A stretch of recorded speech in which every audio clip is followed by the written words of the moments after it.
Ang mga ahente ay nangangalap ng mahahalagang detalye tungkol sa property, kabilang ang address, laki, layout, at mga feature nito. Ang impormasyong ito ay tumutulong sa mga potensyal na mamimili o umuupa na maunawaan ang mga pangunahing katangian ng ari-arian. Ang mga dekalidad na larawan ng ari-arian ay mahalaga para sa paglikha ng isang kaakit-akit na listahan. Ang mga ahente ay kumukuha o nag-aayos ng mga propesyonal na litrato upang ipakita ang panlabas at panloob ng property, na itinatampok ang mga pangunahing punto ng pagbebenta nito. Ang mga ahente ay kumukuha o nag-aayos ng mga propesyonal na litrato upang ipakita ang panlabas at panloob ng property, na itinatampok ang mga pangunahing punto ng pagbebenta nito. Nakakatulong ito sa mga potensyal na mamimili o nangungupahan na makita ang kanilang sarili sa espasyo, kasama sa listahan ng hinihinging presyo para sa pagbebenta o upa. Ginagamit ng mga ahente ng real estate ang pagsusuri sa merkado at ang kanilang kadalubhasaan upang matukoy ang isang mapagkumpitensya at makatutuhanang presyo na naaayon sa halaga ng ari-arian. Ginagamit ng mga ahente ng real estate ang pagsusuri sa merkado at ang kanilang kadalubhasaan upang matukoy ang isang mapagkumpitensya at makatutuhanang presyo na naaayon sa halaga ng ari-arian. Nagbibigay din sila ng impormasyon tungkol sa mga kalapit na paaralan, parke, pampublikong transportasyon, at iba pang pasilidad.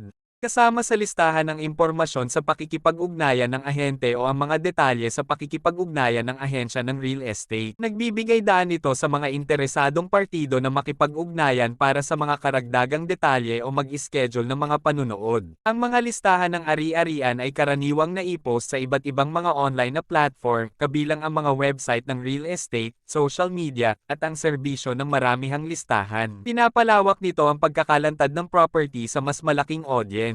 Ang mga ahente ng real estate ay maaaring mag-organisa ng mga bukas na bahay upang payagan ng mga potensyal na mamimili o umuupa na makita ng personal ang ari-arian. Ito ay isang pagkakataon para sa mga interesadong partido na magtanong at masuri mismo ang ari-arian.